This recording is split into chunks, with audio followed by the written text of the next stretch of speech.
micrófono. Hizo una de chocolate. Yo veo su video, no me lo... La receta del budín, no sé qué más. Bien. Ahí está.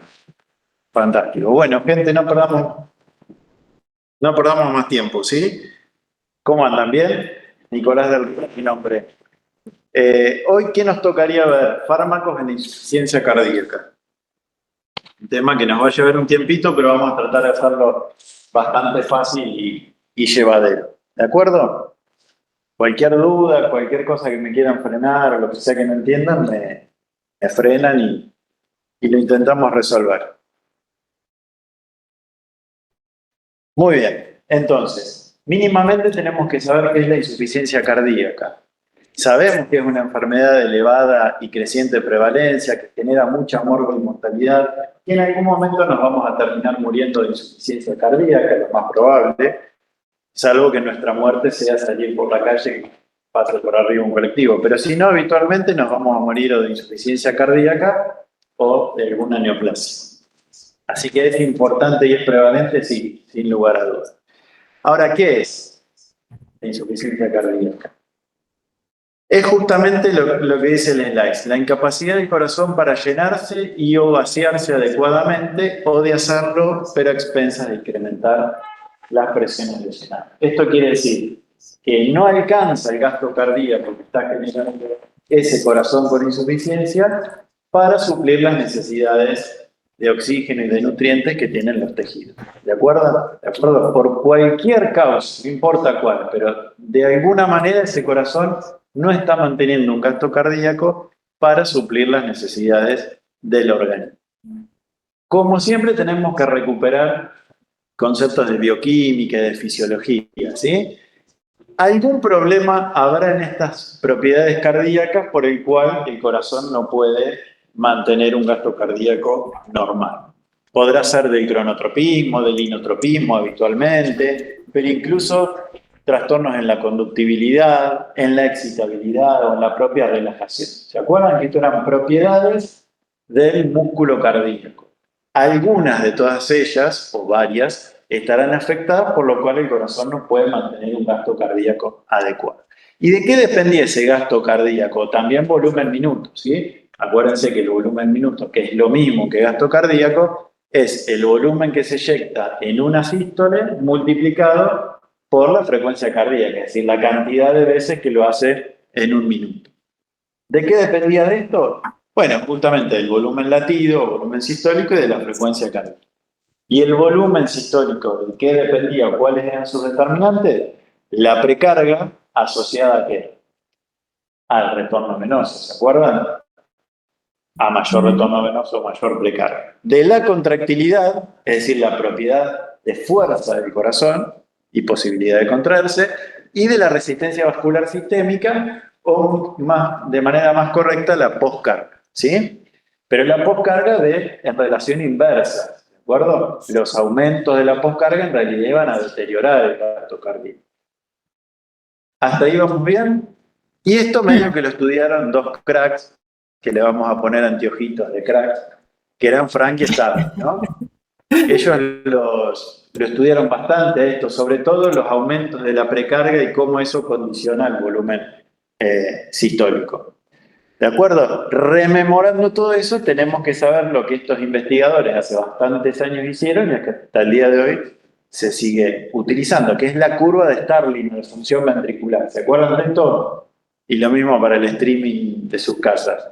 Esto era como el aumento de la precarga mejoraba el volumen sistólico, ¿no? A mayor precarga, mayor distensión de las fibras y por lo tanto mayor volumen que se estaba. ¿De acuerdo? Entonces, la curva normal, no sé si ustedes me están viendo el puntero, hagan alguna señita, lo del streaming, y si no, déjenme ver de qué manera lo podemos poner. A ver, espere.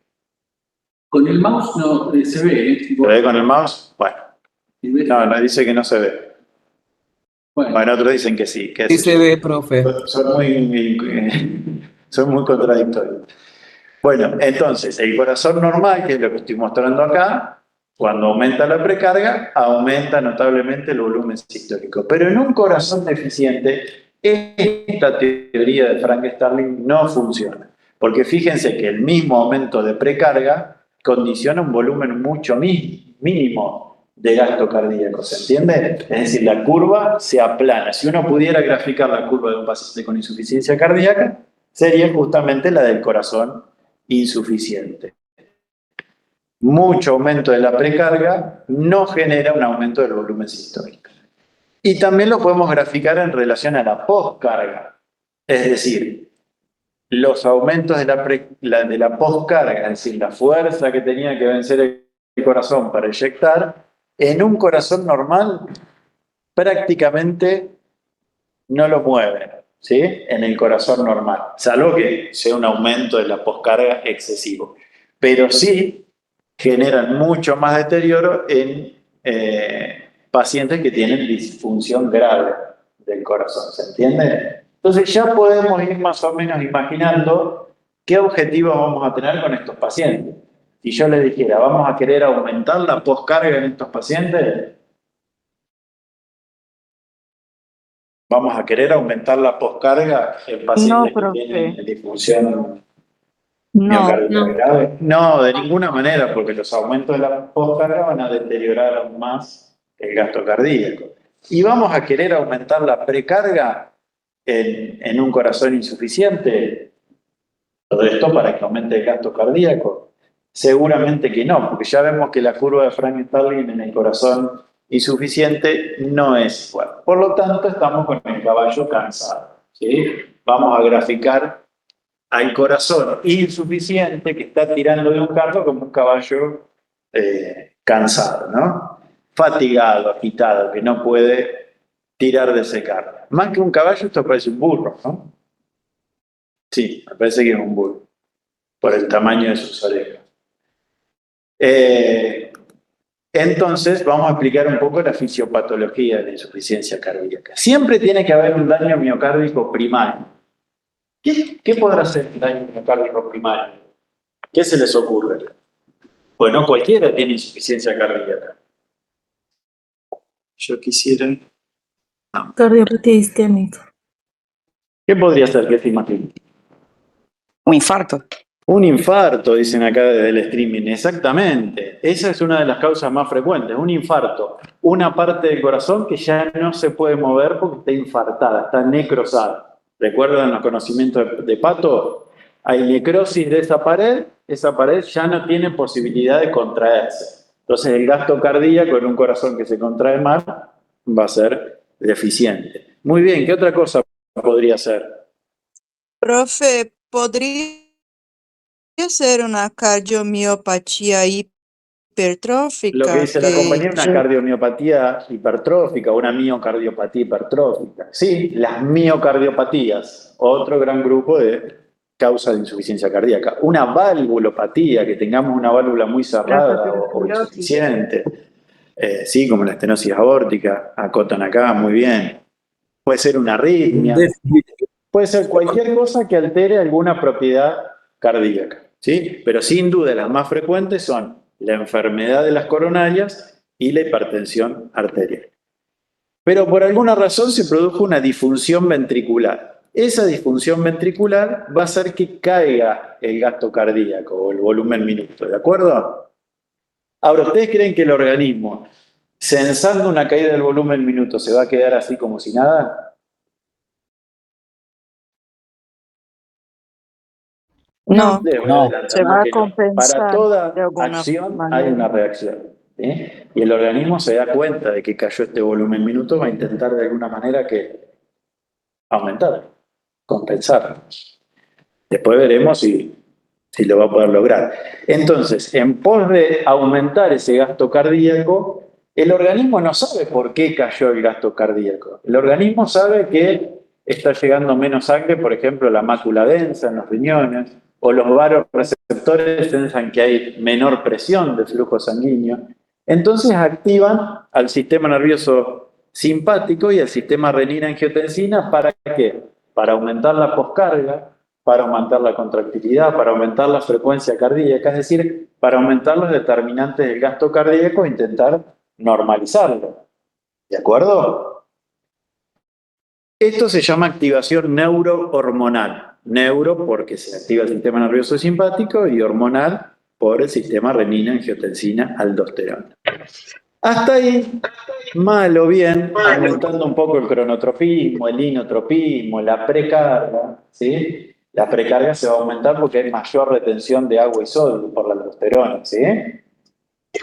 Acuérdense que cuando se activa el sistema renina-angiotensina, la aldosterona retiene sodio y agua. Eso aumenta el retorno venoso, aumenta la precarga. Porque el organismo se está acordando de Frank Starling y está diciendo, si yo aumento la precarga, va a aumentar el gasto cardíaco. Pues no.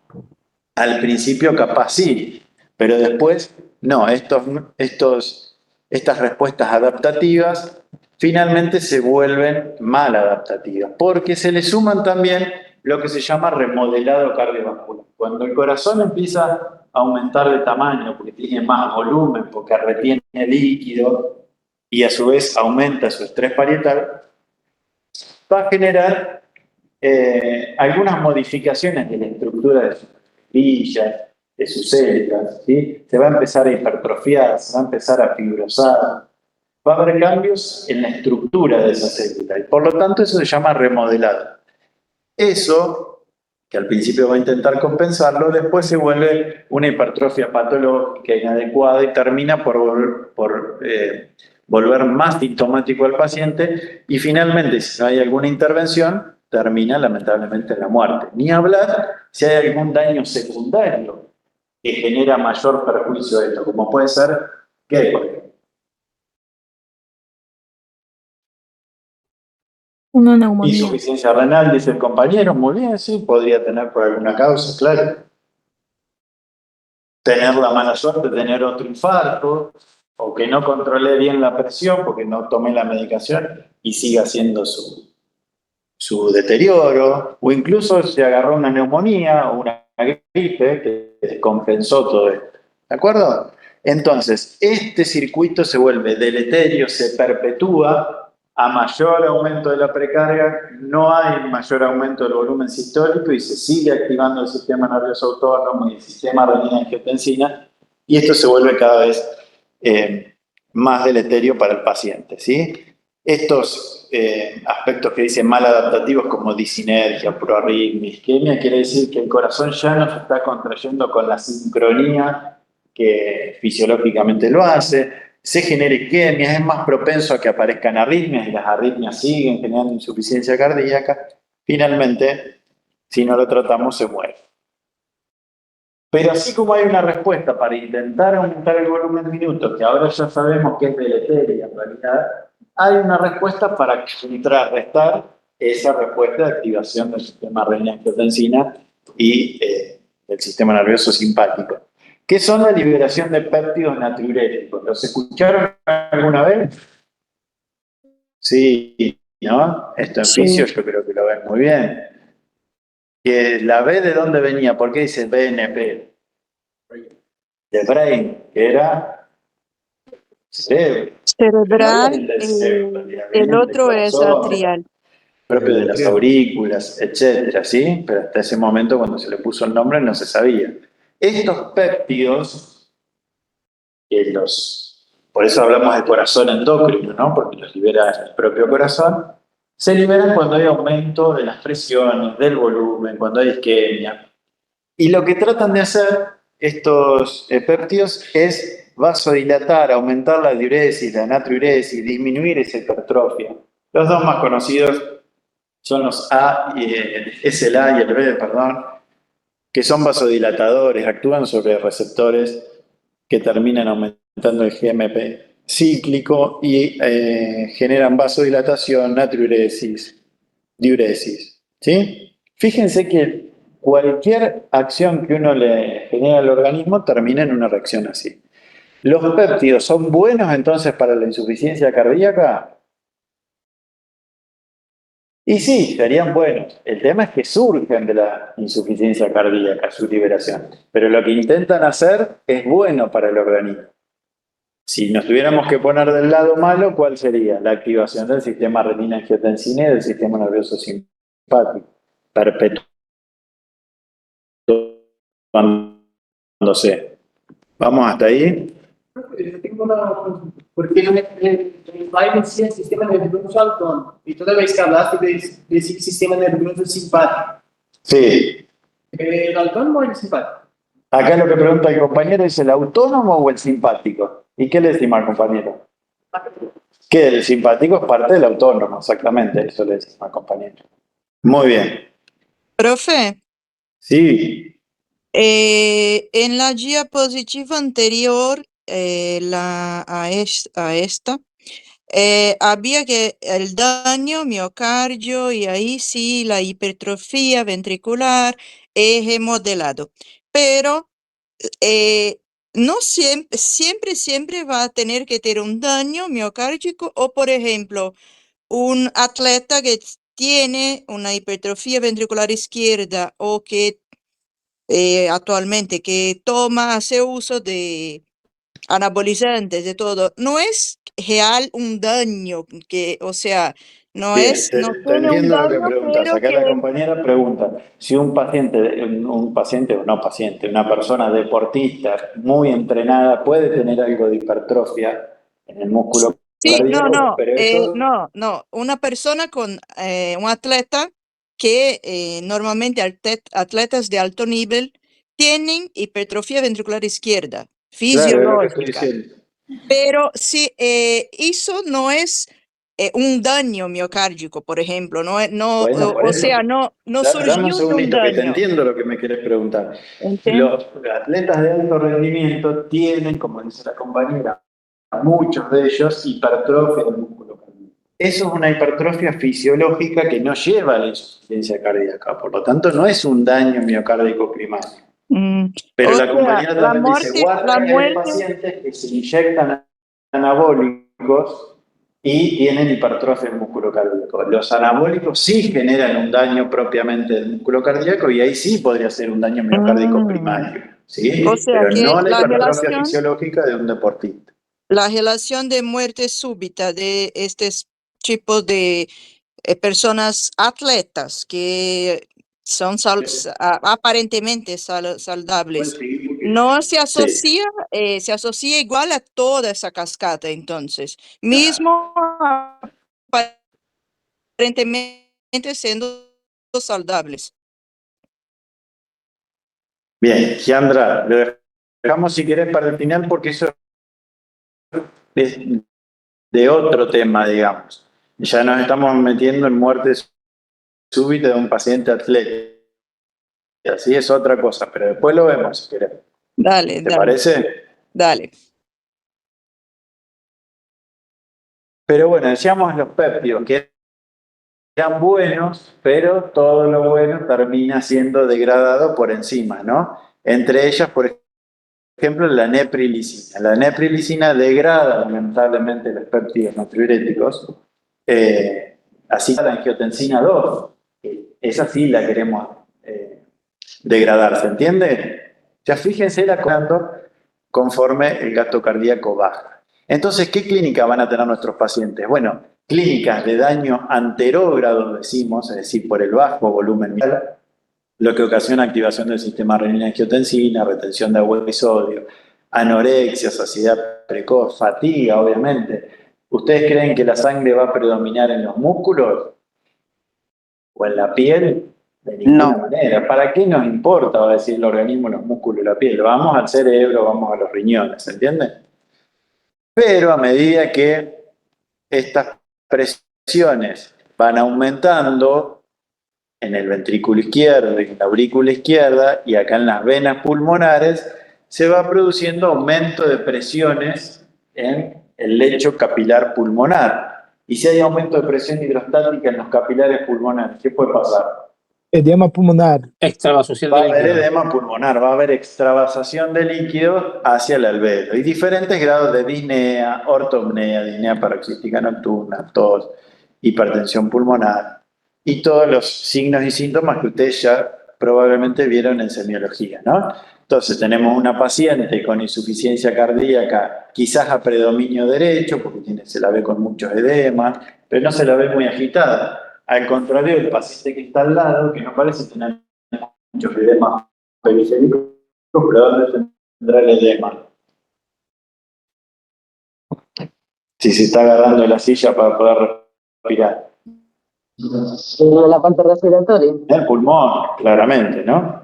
Entonces, ¿qué objetivo farmacológico nos planteamos para aumentar el gasto cardíaco? Bueno, en principio modular esta activación neurohumoral, ¿no es cierto? Que está perpetuada y que está sobreexpresada, sobreexagerada esta respuesta, ¿no es cierto? Entonces la modularemos. Por otro lado, reducir la precarga. Ya vimos que el aumento de la precarga en estos corazones no aumenta el volumen sistólico, así que la vamos a tener que reducir, porque el aumento de precarga genera síntomas en este paciente. Ya los vimos, edemas, edema pulmonar, etc. Reducir la poscarga, porque sabíamos que un aumento de la poscarga deteriora aún más el volumen sistólico, y aumentar la contractilidad. Vamos a usar un montón de fármacos que algunos, la gran mayoría, ya lo vieron en hipertensión, por lo menos su perfil farmacológico. Pero utilizaremos inhibidores del sistema renina-angiotensina-aldosterona, beta bloqueantes, antagonistas de la aldosterona, inhibidores de esta enzima que degradaba los péptidos, inhibidores de la neprilicina. Con diuréticos vamos a tratar de disminuir la precarga y con vasodilatadores tipo nitratos. La poscarga la bajaremos con vasodilatadores arteriales y aumentaremos la contractilidad con inotrópicos positivos. Entonces, vamos a empezar con los diuréticos. Los diuréticos son los que les bajan la precarga a estos pacientes que tienen retención de líquido, ¿sí? Retención de volumen, un volumen intravascular incrementado. Entonces lo podríamos graficar como que el burrito tiene que llevar algunas bolsas menos, algunos costales menos, porque le estamos bajando la precarga. ¿Con qué? Con diuréticos. Y ahora vamos a ver cómo los diuréticos bajan la precarga. Cuando uno va al libro de farmacología se encuentra con que hay un montón de diuréticos. Y diuréticos inhibidores de la anidrasa carbónica, diuréticos de asa, antagonistas de la aldosterona. Bueno, todos los vamos a estudiar en este trabajo práctico y todos entrarán para la insuficiencia cardíaca. Pero ¿qué les parece? Que no va a haber absorción de sodio y por lo Por tanto ejemplo, el que nos haga efecto por el diurético techo o no, sería. por ahí elegiríamos ese. Hay otros diuréticos que tienen muy poco efecto diurético, pese a que se llaman así. Y sí, probablemente los que más vayamos a utilizar son estos que se llaman diuréticos de asa, y que ahora los vamos a ver, ¿sí? Vamos a ir directo a eso para no perder tiempo. ¿Cuál es el más conocido de los diuréticos de asa? Es la furosemida, ¿sí? Furosemida, diurético de asa. ¿Cuál es su perfil farmacológico? Bueno, que inhibe este simporte, que está en la rama ascendente gruesa del asa de Helde, de sodio, potasio, 2 cloros, ¿sí?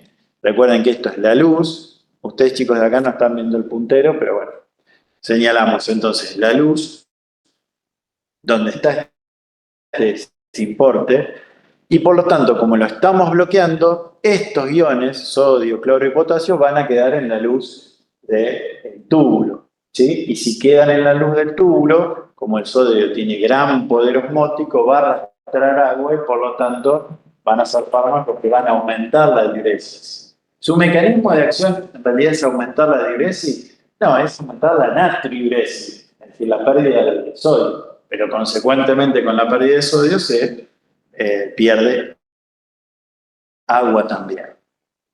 Entonces tiene grandes efectos sobre la excreción urinaria, porque recuerden que en el asa, en la parte ascendente del asa de Helle, se reabsorbe ¿qué porcentaje más o menos de sodio?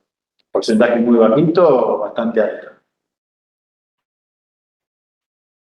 Miran, acá me están viendo como vaca que ve pasar el tren. No, es alto la reabsorción de sodio. Bastante alto. Puede llegar al 25, 30%, ¿sí? Entonces estos fármacos se llaman diuréticos de techo alto, porque son de los que más generan pérdida de sodio, ¿sí? No solamente pierden sodio, acuérdense, pierden potasio, pierden cloro, y como de alguna manera inhiben el gradiente transepitelial que se genera acá, el gradiente electroquímico, también van a hacer perder calcio y magnesio, que habitualmente se reabsorben, digamos, lateralmente a la célula, ¿sí? En la membrana basal, vascolateral. Así que impiden que se reabsorba calcio y magnesio. Fíjense la cantidad de iones que se van a perder por la orina. Bueno, acuérdense que la rama ascendente de la asa de Henle participa del mecanismo contracorriente de la médula, ¿sí? Logrando un intersticio hipertónico. Por lo tanto, cuando nosotros usamos este tipo de diuréticos, vamos a eliminar esa posibilidad que tiene la nefrona de volver hipertónico a la médula, ¿sí? Y también el asa gruesa de Henle forma parte del segmento dilutor. ¿Se acuerdan de eso? Era medio complejo, el mecanismo contracorriente en fisio, pero bueno, hay que recordarlo. Por lo tanto, también se va a perder la posibilidad de diluir la orina, ¿sí? Impide concentrar e impide diluir la orina los diuréticos de techo alto como la furosemida. También tienen efectos sobre la hemodinamia renal, es decir, son vasodilatadores arteriales renales, porque tienen un efecto de síntesis de prostaglandinas. Y también son venodilatadores cuando se utilizan por vía endovenosa. Entendimos el perfil farmacológico, inhibimos una bomba de sodio, potasio, 2 cloros, aumenta el sodio en el túbulo y consecuentemente se elimina agua. Por lo tanto, su perfil de seguridad va a estar en relación al mecanismo de acción. Van a ser la mayoría del tipo A. El más frecuente es la depresión del volumen, es decir, nos pasamos sacándole líquido al paciente, ¿sí? La hipotensión arterial, que va a estar derivada de eso, la hiponatremia, la hipopotasemia, la hipomagnesemia y la hipocalcemia. Acuérdense que todos esos iones se perdían por la orina, por lo tanto, podemos tener riesgo de tenerlos en menos en la sangre, ¿sí? Hiperuricemia, porque hay un aumento de la reabsorción de ácido úrico y a su vez la furosemida se va a eliminar por el mecanismo de eliminación de ácidos orgánicos, como el ácido úrico, por lo tanto va a competir ahí también. Puede generar alcalosis metabólica, un tipo especial que es la alcalosis metabólica hipoclorémica. Puede generar algo de hiperglucemia. Todos estos van a estar en relación a la pérdida de sus iones, ¿no? Si uno pierde potasio, ¿qué podrían pensar ustedes? Profe, Potasio e insulina. ¿podría repetir la parte de mecanismo de hiperuricemia, por favor? No entendí bien. Bien, nos preguntan de la ¿Por hiperuricemia. qué se da la hiperuricemia? Bien. Una de las causas de la hiperuricemia, la más importante quizás, es la competencia por la eliminación de la furosemida. La furosemida se elimina prácticamente inalterada por riñón a través de la secreción de ácidos orgánicos, ¿sí? Ese mecanismo utiliza, por lo tanto hay competencia con los ácidos orgánicos. En este caso, el ácido, ¿sí? Y habría un mecanismo también que lo describe el libro de reabsorción de ácido úrico a nivel distal. Pero más que nada es por la competencia que se da en la eliminación. ¿Sí? Otros mucho menos frecuentes son trastornos gastrointestinales, hipersensibilidad cutánea porque derivan de la sulfa y en algunos casos, muy frecuentemente, ototoxicidad. Sobre todo cuando se combinan con fármacos que también generan ototoxicidad. ¿Conocen alguno? Todavía no los vimos, pero por ejemplo los antibióticos aminoglucósidos generan también ototoxicidad. En relación a la conveniencia de la furosemida es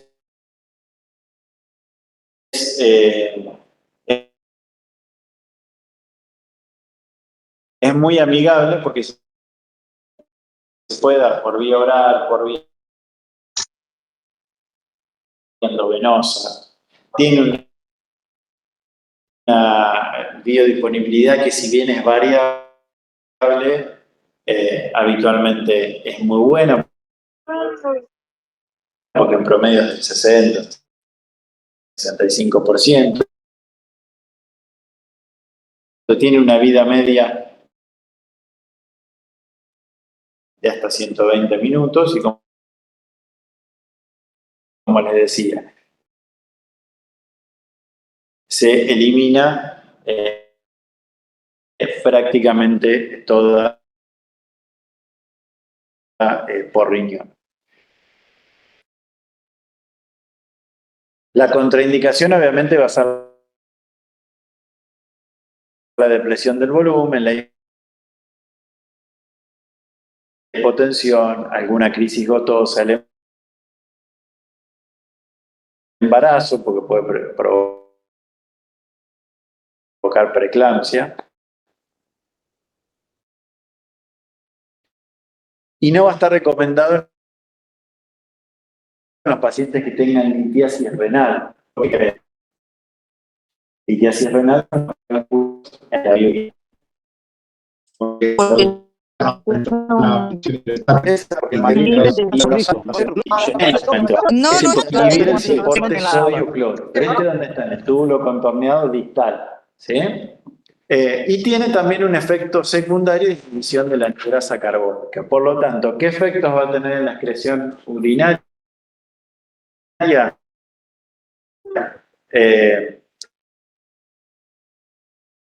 Bueno, va a excretar fundamentalmente sodio, aunque un porcentaje mucho menor. Acá cerca al 5, al 10%.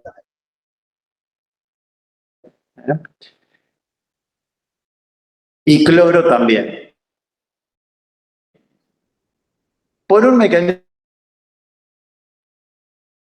que no se conoce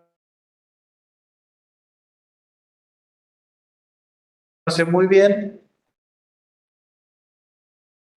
también va a favorecer la reabsorción del calcio. No se sabe bien si es por la sodio-potasio, por la sodio-calcio. Pero lo cierto es que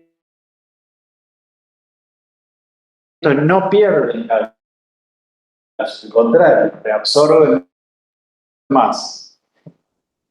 Fíjense en las diferencias que van teniendo. Y la anhidrasa ocasional, si está inhibida, es menos disponibilidad de protones, con menos disponibilidad de protones. Con potasio. ¿Sí? ¿Se acuerdan los efectos de la aldosterona? Era reabsorber sodio y eliminar potasio, protones. Cuando tenga que hacer efecto la aldosterona y ese sodio que se fue acá en la luz tubular llegue al colector, ese sodio en la aldosterona va a meterlo otra vez, reabsorberlo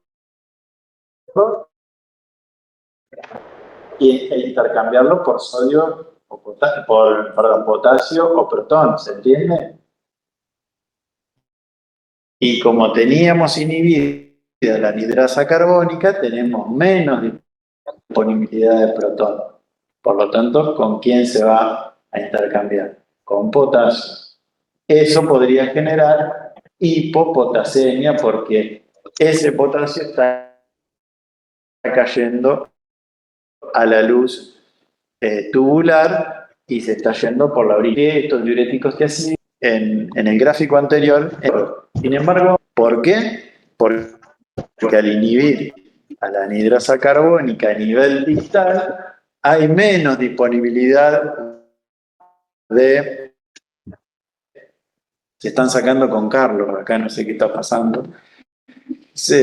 Hay menos disponibilidad de protones para intercambiarlos con sodio. Entonces se intercambia con potasio. ¿Qué? ¿Sí? Potasio.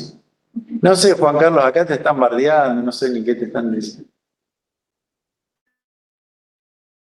Bien, vamos rapidito, estamos medio atrasados. Los diuréticos tiacídicos son la hidroclorotiacídica o los similares a las tiacidas como la clortalidona.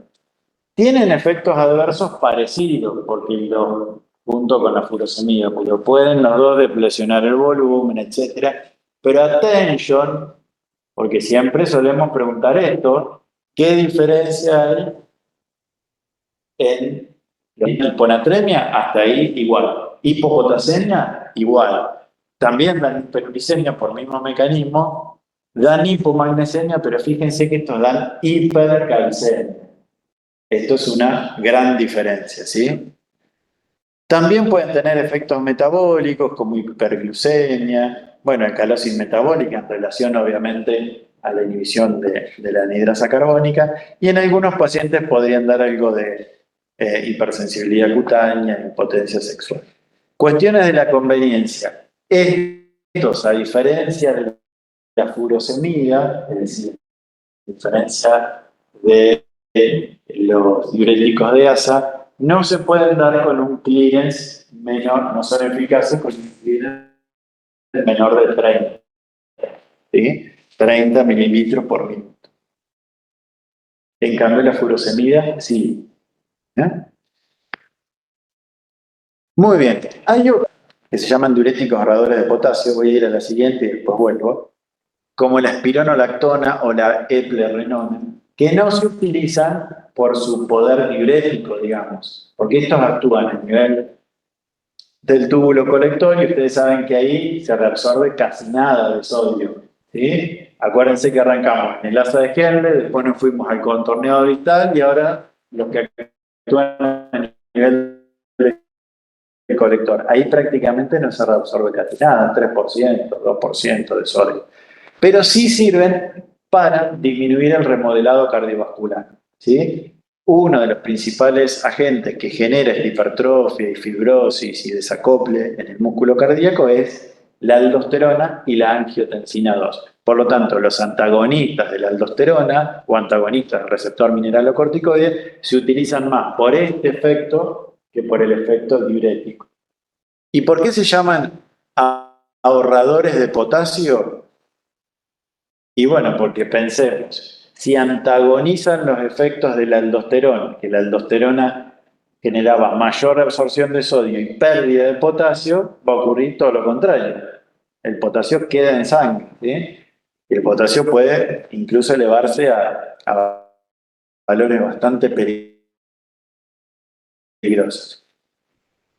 La espironolactona y eplerenona son antagonistas competitivos del receptor de la aldosterona. ¿Que dónde tiene su receptor la aldosterona? Intracelular, ¿no es cierto? Bien.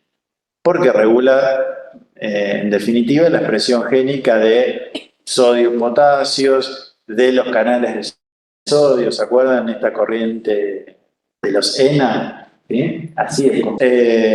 La pérdida de sodio acá es menor y casi imperceptible.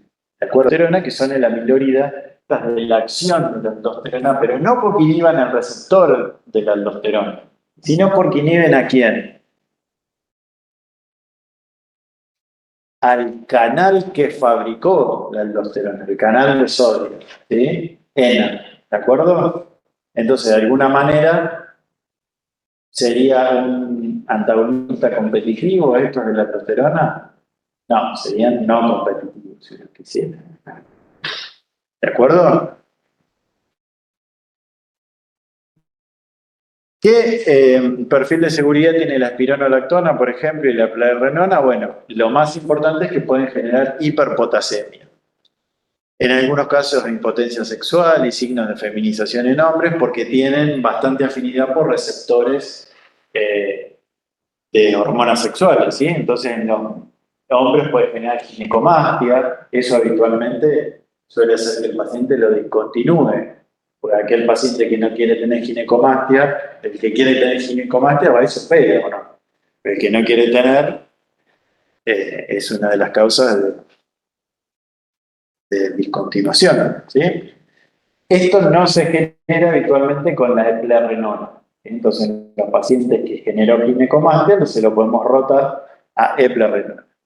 La espironolactona, que es de los más utilizados, tiene una vida media bastante corta, pero no importa porque tiene un metabolito activo que tiene una vida media muy prolongada. Así que eso hace que se puedan dar una vez por día. Y por supuesto que no los vamos a dar en pacientes que tienen una hipercalemia, o sea, una hiperpotasemia, porque va a aumentar aún más, pacientes que tengan insuficiencia renal, etc.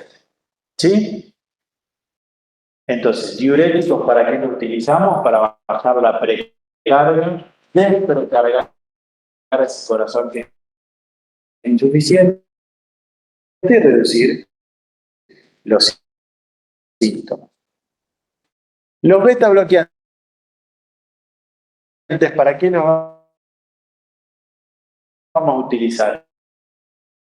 Bueno, para ponerle un freno, vamos a ponerle un límite de velocidad a este burro, que es justamente modular el sistema nervioso simpático, ¿sí? No queremos que esté tan taquicárdico, que esté con hiperactivación de ese sistema. Entonces le ponemos una velocidad máxima. Los beta bloqueantes, ya los hemos visto en otras oportunidades, en hipertensión también los vimos, los vamos a desarrollar mucho más en cardiopatía isquémica. El vía utilizan, obviamente, que modulan el sistema. Voy a preguntar, los beta bloqueantes también son inotrópicos negativos, ¿no es cierto? ¿Y cómo los vamos a usar acá? Usando para modular el sistema simpático que está exacerbado. ¿Sí? También vamos a disminuir un poco de la poscarga con los moduladores o inhibidores del sistema renina, angiotensina, aldosterona, ¿sí? Por ejemplo, los IECA, ¿se acuerdan que eran angiotensina? O directamente los antagonistas del receptor de angiotensina, que eran los, ¿se acuerdan que eran los sartán, candesartán? ¿Sí? Esto lo vieron en hipertensión. Por lo tanto, acá decimos que disminuimos la poscarga, le pusimos unos patines al burro para que vaya más fácil. Espero que no agarre una rampa porque... Bueno, y hay otros fármacos. Me parece que me estoy quedando sin batería. ¿Puede ser, Gustavo? ¿No? Ah, bueno, pues medio que bajo. Hay estima que degradaba los péptidos natriuréticos y también angiotensina 2. Son fármacos relativamente más nuevos en la utilización de la insuficiencia cardíaca y también los inhibidores del simporte sodio-glucosa de subtipo 2. ¿Se acuerdan que esto lo tuvimos en diabetes? ¿Se acuerdan? Esto es a nivel renal, el simporte sodio-glucosa. ¿Sí? ¿De qué túbulo? ¿Se acuerdan? Contorneado proximal, exactamente. Entonces, vamos a utilizar los inhibidores de la neprilicina que se llama sacubitril, justamente porque queremos que esos péptidos natriuréticos no se degraden. Entonces, inhibimos a esta enzima, pero recuerden que esta enzima también destruía a la angiotensina 2. Y nosotros eso sí queremos, o sea, no queremos que permanezca la angiotensina 2. Así que este fármaco viene combinado en una dosis fija de sacubitril y un antagonista de la angiotensina como es el valsartán. ¿Se entiende? Al principio, cuando recién se desarrolló, se le puso el nombre de LCZ696. Cuando se probó ese fármaco y se descubrió que tenía eficacia, se le puso un nombre que fue el que la industria que lo desarrolló le quiso poner. Pero ese nombre es la combinación de sacubitril y de un antagonista del receptor de angiotensina 2 como el valsartán. ¿Se entiende? Bien, y como muy bien dijeron, los inhibidores del transporte sodio-glucosa generan una menor retención de sodio porque inhiben ese transporte a nivel del túbulo contorneado proximal. ¿De acuerdo? Ya vamos a ver, hay un archivo que está subido donde no podemos explicar la gran utilidad que tienen estos fármacos en la insuficiencia cardíaca solamente porque hacen perder un poco de sodio en el túbulo contorneado proximal. Porque si uno pensara, diría, bueno, lo está perdiendo en el proximal, pero cuando llega al asa de Henle, ¿qué va a pasar? ¿Se va a reabsorber ahí? ¿Qué me importa que lo pierda en el túbulo contorneado proximal si cuando vaya por la luz tubular y llegue más distal, se va a terminar reabsorbiendo más distal? Así que tienen trabajo para su casa y leer algunas posibles explicaciones de por qué estos fármacos verdaderamente son tan útiles en la insuficiencia cardíaca. Hasta acá, toda esta gran cantidad de fármacos que demostraron eficacia, ya van a ver después en fármaco aplicada, son los que utilizan los pacientes que tienen insuficiencia cardíaca crónica, ¿sí? Que podría estar sentado acá escuchando con insuficiencia cardíaca crónica y toda esa batería de medicamentos. Beta bloqueantes, diuréticos, inhibidores del sistema renina-angiotensina y antagonistas del aldosterona, ¿sí? Mínimo paciente con insuficiencia cardíaca tiene esos fármacos y agregados inhibidores de la neprilicina y de el transporte de sodio-glucosa. ¿De acuerdo? Cuando ven un paciente en la sala de clínica o en donde sea, con insuficiencia cardíaca, va a tener estos fármacos.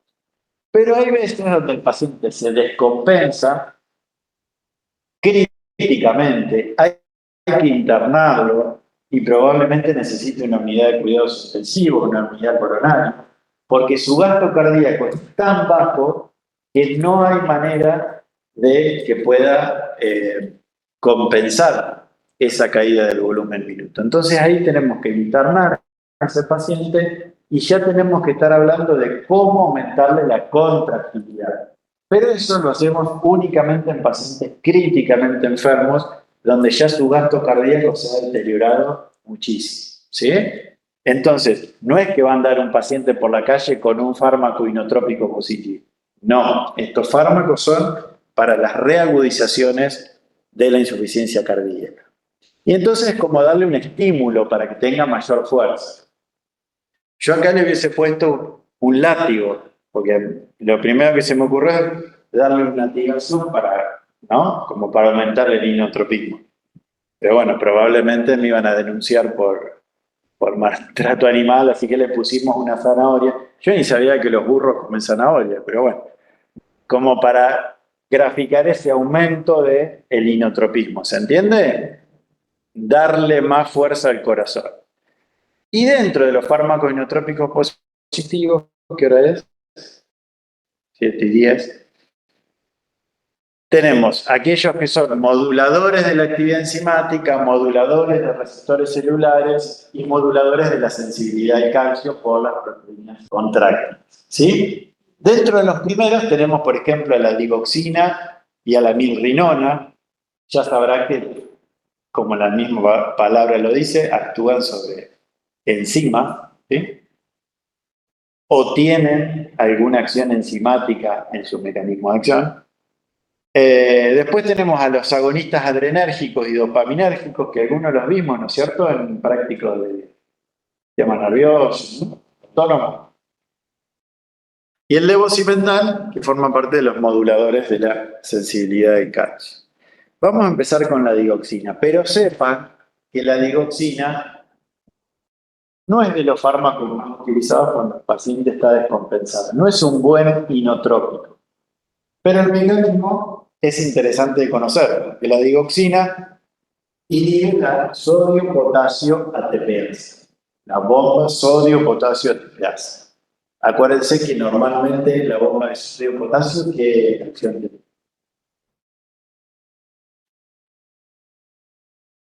Mantener los gradientes normales de sodio y de potasio. Muy bien, ¿y haciendo qué? ¿Sacando sodio o metiendo sodio? Sacando sodio fuera de la célula. Sacando sodio y metiendo potasio. Si yo inhibo esa bomba, voy a tener mayor cantidad de sodio intracelular, ¿estamos de acuerdo? Y esto en el músculo cardíaco, donde también tenemos bombas de sodio-calcio, va a generar que esta bomba de sodio-calcio actúe en su forma reversa, de alguna manera, y empiece a sacar sodio para intercambiarlo con calcio. Es decir, el punto final va a ser que aumente el calcio intracelular. ¿Cómo es que llaman ustedes a esta bomba? ¿Cómo? INCX. Muy bien. ¿De acuerdo? Entonces, si bien está inhibiendo la bomba de sodio-potasio, termina generando un aumento del calcio intracelular. Ustedes saben que un aumento del calcio intracelular en una célula muscular que funcione correctamente, ¿en qué deriva? Allá hay un compañero que está haciendo así con la mano. Es correcto, en mayor fuerza de contracción. Pero ¿ustedes creen que esta bomba sodio-calcio, la célula muscular fibrótica y el remodelado cardiovascular va a ser tan lindo como este gráfico? No, hay por demás una sobreacumulación de calcio intracelular. Así que la digoxina es un inotrópico, pero no actúa muy bien como inotrópico. Tiene otro efecto, que es el efecto vagotónico, porque así como inhibe bomba sodio-potasio en el músculo cardíaco, lo puede hacer en nervios, ¿sí? Y en particular, la digoxina tiene un efecto de activación vagal. Entonces, si tiene un efecto de activación vagal, ¿va a subir la frecuencia cardíaca o la va a bajar? La va a bajar. Es el único inotrópico que no aumenta la frecuencia cardíaca. Al contrario, la baja. Entonces se utiliza más como antiarrítmico que como inotrópico. ¿De acuerdo?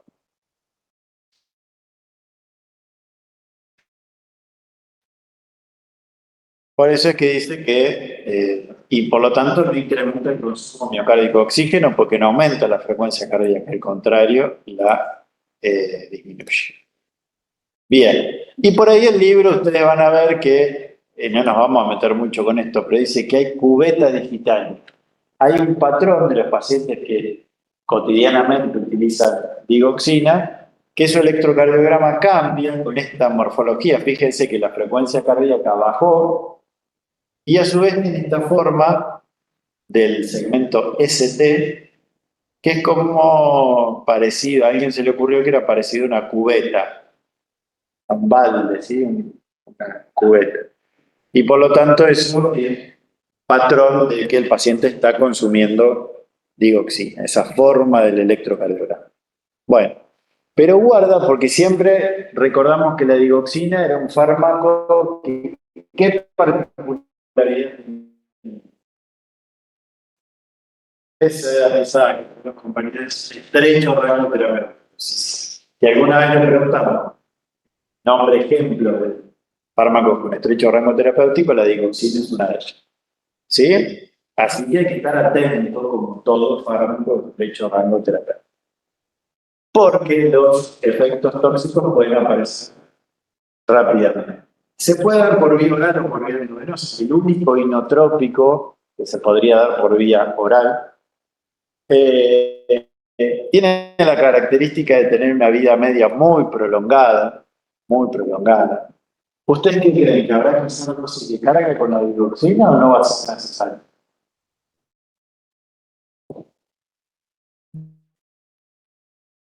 Esto es peor que el burro. Claro. Yo pregunto, ¿será necesario para el paciente que decidamos nosotros indicarle digoxina, hacerle una dosis de carga o no va a ser necesario? Yo les recuerdo que dice vida media 36 a 40 horas. A ver, más fuerte. Yo pienso que no, justamente por tener esa vida media larga, Porque ¿no? tarda en No, porque el rango terapéutico es bajo también. Pero a ver, ¿qué te queda? Al contrario, no, dice una compañera. Y acá el streaming, ¿qué dice? No dice nada. O aparenta tiene demasiada vida media, tipo sería no muy demasiado larga, básicamente es como volver a ese. Bueno, a ver, acá la compañera dice, tiene una vida media muy prolongada, sí, es correcto. Si uno hiciera dosis múltiples, darle a este paciente, ¿cuánto tardaríamos en llegar a la concentración de Z, de estabilización, esa concentración del líquido terapéutico, si yo le diera de a una dosis? Lo rindieron hace poquito. ¿Cuánto qué? 4 a 5 vidas medias, o sea, 4 a 5 multiplicado por 40, ¿cuántos días le tengo al paciente hasta que llegó a su concentración? Entonces, digo que si no es muy probablemente tenga que hacer dosis de carga por la vida media tan prolongada que tenga. Bueno, se acumula mucho en tejido muscular porque se unen las proteínas de los músculos, por lo tanto tiene un volumen de distribución amplio o bajo. Si se unen las proteínas de los músculos, no las proteínas plasmáticas, no las tisulares.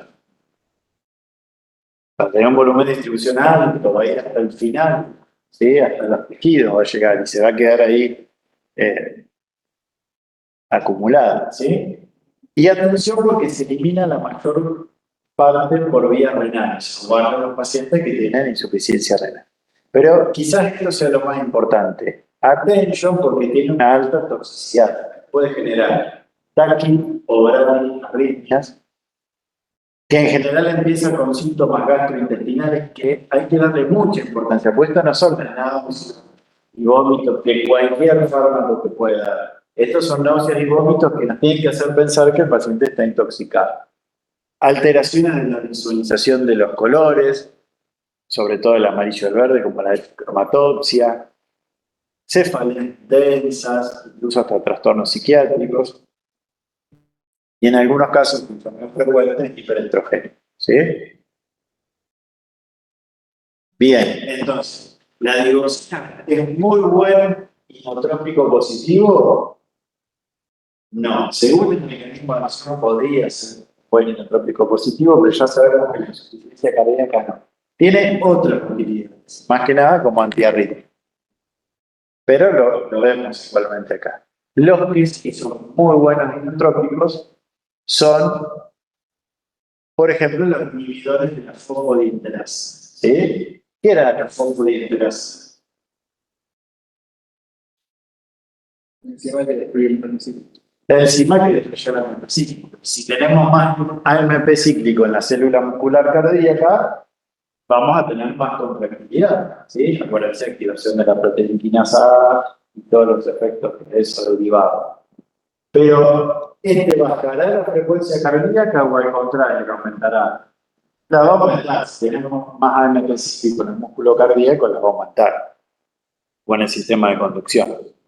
Entonces, es la inhibición selectiva de la fosfodiesterasa de tipo 3. ¿Sí? No confundir con otros inhibidores de la fosfodiesterasa porque ahí no les va a aumentar el inotropismo, va a aumentar otra cosa, pero no el inotropismo.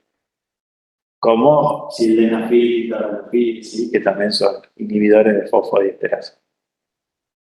Pero ¿qué consecuencias pueden tener? Bueno, hipotensión, taquiarritmias. Y aparte estos fármacos se tienen que dar mililitro a mililitro por vena. El paciente lógicamente está críticamente enfermo y esté internado en una unidad de terapia intensiva. Son medicamentos que se utilizan exclusivamente por vía endovenosa. O sea, nadie va a andar en la calle con milrinona. Son fármacos de unidad coronal, terapia intensiva. ¿Sí? Otros inotrópicos muy buenos son los sensibilizadores al calcio, del calcio a las proteínas contráctiles. ¿Sí? Es decir, de alguna manera, no muy bien conocida, aumentan la sensibilidad del calcio por las proteínas contráctiles. ¿De acuerdo? Y de manera secundaria también pueden inhibir la fosfodiesterasa 3. Ese es el mecanismo de acción del levosimendan. Otro fármaco que necesariamente se utiliza por vía endovenosa con un paciente extremadamente enfermo y monitorizado continuamente. ¿Sí? No nos interesa tanto que sepan cuestiones de la conveniencia, sí que sepan que se dan por vía endovenosa y que esto que no es un paciente crónico, es un paciente reagudizado. Y los, obviamente, conocidos, más utilizados, agonistas adrenérgicos, como la dopamina y la dobutamina, que en definitiva también van a activar el receptor beta 1, van a aumentar el AMP cíclico y van a tener un efecto similar a los anteriores, ¿no? Con la diferencia que estos tienen una vida de media de eliminación extremadamente corta, 1 a 3 minutos. Es decir, ¿en cuánto tiempo van a llegar a su concentración meseta? 4 minutos, 4, como mucho, 12 minutos, ¿se entiende? Entonces, muy rápidamente estos fármacos ya llegaron a su concentración meseta. Pero guarda que son fármacos que pueden generar taquiarritmias, incluso taquicardias muy complejas que vengan en la muerte del paciente, ¿sí? E hipocalemia también puede generar. ¿Por qué podrán generar hipocalemia? ¿Saben lo que es la hipocalemia? Trabajar el potasio, exacto, claro, no descanso. No es hipocalcemia, sino hipocalemia. La hipocalemia es el estímulo continuo del sistema adrenérgico.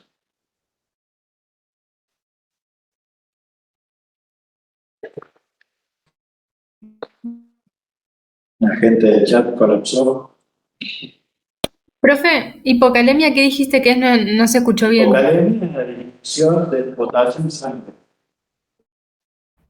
Gracias. No confundir con hipocalcemia. Hipocalemia o hipopotasemia. No, así. ¿Por qué pueden tener hipopotasemia? Los agonistas del receptor beta.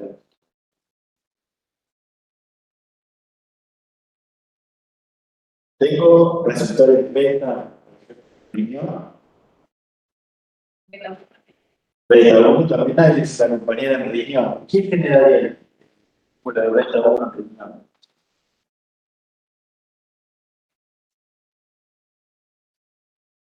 ¿Quién no lo vendieron así? La activación del sistema renina.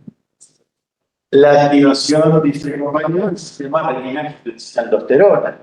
Y si se aumenta la aldosterona, va a haber mayor retención de sodio, pero mayor pérdida de potasio. Por lo tanto, el estímulo beta adrenérgico puede generar hipopotasemia. ¿A fármaco? Sí, Estaba creo que está medio tarde. Bueno, ¿se entiende? Fármacos positivos del tipo adrenérgico. La dopamina, a su vez, además del beta 1 y de alfa 1, dependiendo de la dosis, también activa los receptores dopaminérgicos. ¿Se acuerdan? 1 y 2. Estaban, por ejemplo, en el lecho arterial renal. Bien, pero volvamos un poquito a la fisiología. ¿Qué pasó acá? A la fisiología. ¿Qué objetivos tenemos con este paciente? ¿Esto qué era? ¿La curva de quién? La curva de función ventricular o de Turner. ¿Se acuerdan que le pusimos anteojitos de crack y que lo vieron en fisiología seguramente más veces que yo? La curva normal es la curva verde, que es a medida que aumenta la presión de llenado ventricular o el volumen de llenado ventricular, volumen de fin de día, lo que o precarga, aumentaba el volumen sistólico. ¿Estamos de acuerdo? Eso es lo importante. Ok, pero en la insuficiencia cardíaca, esa curva se caía, porque los aumentos de la precarga no generaban un aumento de líquido. Por el contrario, generaban más retención de líquido y el corazón se encharcaba cada vez más. Entonces, imaginen que ustedes están teniendo un paciente con gran presión al final de la diástole, llenado excesivo, mucha precarga y nada de gasto cardíaco. Puede ser una curva extremadamente plana, como la que están viendo ahí, o un poco más empinada, como una punteada. Nosotros con fármacos vamos a intentar de que esa curva está completamente caída vuelva a aparecerse lo más que podamos a la curva normal. Y eso probablemente lo tengamos que hacer con inotrópicos, porque aumentar la contractilidad va a aumentar el gasto cardíaco. Lo tengamos que hacer disminuyendo la precarga, porque al disminuir la precarga va a generar un alivio sintomático. Así. Y probablemente con vasodilatadores tengamos que bajar la poscarga para que el gasto cardíaco intente normalizar. ¿Entiende esto? Lo que te planteé. Al principio puede ser complejo, pero el objetivo es que esta curva de insuficiencia cardíaca que está aplanada vuelva a erguirse de alguna manera y parecerse a la curva. El anticuerpo multivalente con un antígeno. Acuérdense que el concepto de precarga no estaba muy bien definido. Podía ser el volumen de fin de diástole o la presión de fin de diástole o el estrés parietal de fin de diástole. ¿Se acuerdan que dependiendo qué fisiólogo los agarre y va a tener una u otra definición? Con la poscarga no hay mucha diferencia. Y eso usualmente es una validez. Entonces, Salí en el micrófono. Prácticamente ciencia para el concepto de afinidad. cuando En este marco, aunque la ICE tenga tiempo se activaba el sistema o el eje neurohormonal. Intentaba aumentar la precarga, aumentar la contractilidad, aumentar la frecuencia cardíaca, porque el organismo piensa de esa manera, va a aumentar. Ya vimos que no lo consigue, al contrario, esa activación permanente del sistema renina-angiotensina y del sistema nervioso simpático es deleterio, se auto-perpetúa y genera más insuficiencia cardíaca. Por eso nuestro objetivo para utilizarlo con fármacos va a ser modularlo. ¿Sí? Y ya vimos la cantidad de fármacos necesarios para hacer eso. Ya estamos en 7:25, así que me parece que ya podríamos estar aquí.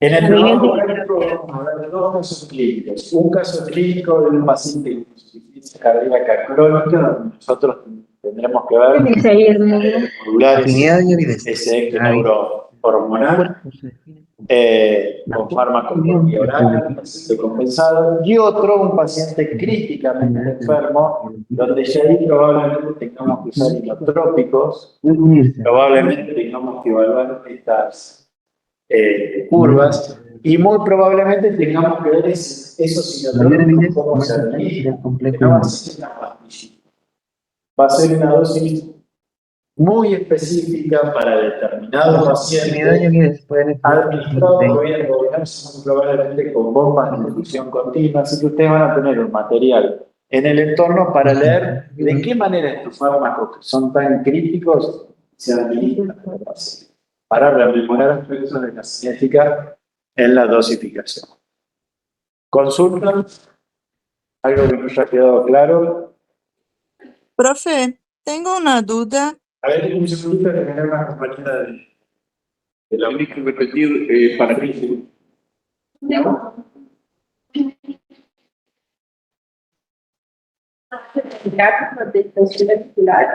Como no entendí. Bien, lo que dice la compañera que entendió muy bien lo que tenía que pasar, el gráfico de función ventricular. Ustedes se acuerdan que la ley de Frank-Starling decía que a mayor volumen al fin de la diástole, es decir, a mayor precarga, a mayor presión de fin de diástole, como había una distensión de esas miofibrillas contráctiles, iba a aumentar la fuerza de contracción y se iba a aumentar el volumen sistólico. Entonces, lo que está graficado acá en verde es que con aumento de precarga, aumenta el volumen sistólico.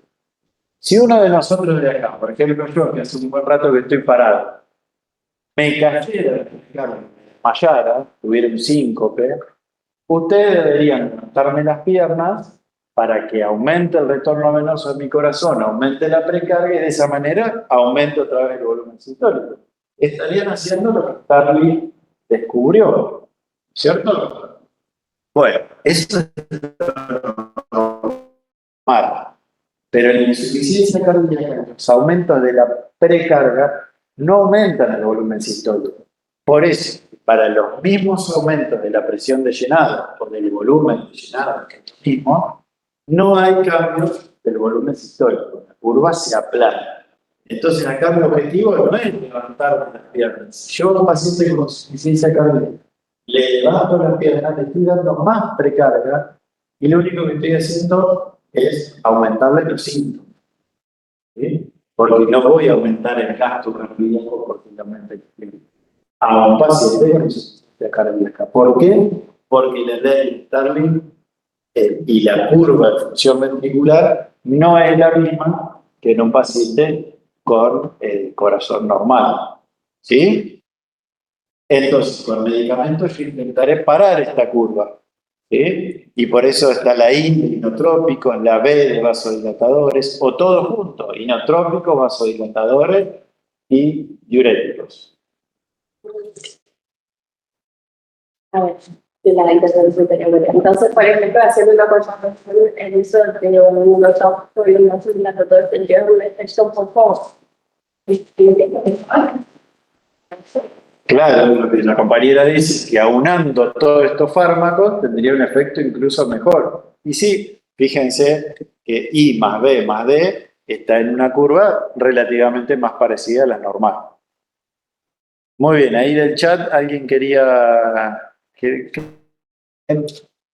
Giandra, que después me tengo que quedar para evaluar. No, la muerte súbita. otra cosa, profe. Mi pregunta, no sé si entendí bien, pero ¿por qué no entendí por qué usar la neprilisina?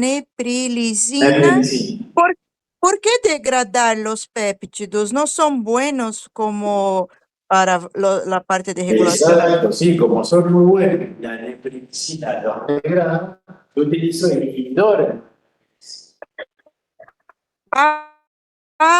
Es usada para evitar que se degrade. Te fuiste a tomar un mate y... No, es que no con tantos micrófonos, a ver.